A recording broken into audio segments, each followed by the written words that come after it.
we have a question that's come through. I'll just add it to the broadcast, and I'll just double check who was it asked the question. So this is from Natalie. Hi Natalie. Hi Man, how many photos are enough to provide? Now, there isn't a minimum or maximum amount of photos, honestly, and the amount of photos that a couple provides will vary from couple to couple, and often it's probably determined by the length of that couple's relationship. You know, for a couple that have been together for multiple years will typically have more photos together than a couple that have been together for, you know, a year, right? Because length of time, less photos statistically may be taken in those periods. So that's the first thing to understand, is every couple's different in terms of the amount of photos. So I would encourage you to worry less about volume, you know, in the sense of how many to provide, and I would encourage you to focus more on what type of photos to provide. Okay, it's about quantity, it's about quality. It's not about quantity, it's about quality.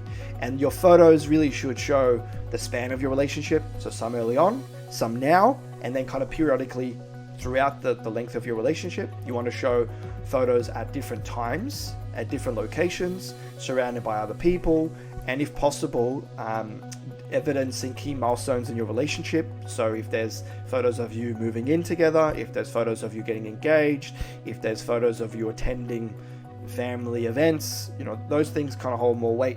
And then you can kind of optimize your photos by annotating them. You know, have that one working, what I call master PDF or master Word document, where you're putting all your photos in, you're putting them in chronological order, and you're annotating those photos. You're giving a little bit more context and backstory to what that photo is, because the photo is a photo.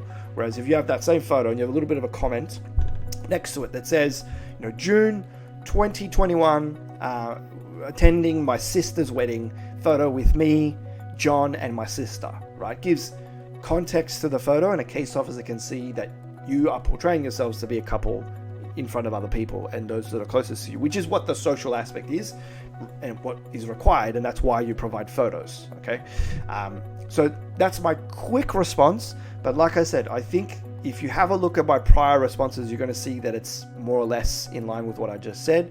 So, you know, when you do that, when you have that master document and you're grabbing some key photos throughout the history of your relationship, surrounded by other people, different locations at different times, different milestones, you will inevitably get to, you know, 50 plus photos in my experience. And I would say that is a nice estimate. Okay. The other thing is that I do believe that we updated the Veazy checklist to specify this in relation to color photos. If we haven't, we will, but I do recall that it was recently updated. So if you go to the social color photos item on the checklist, in the explanation column, I hope that we've inserted what I've just described, because it's a very common question, okay, that we do get.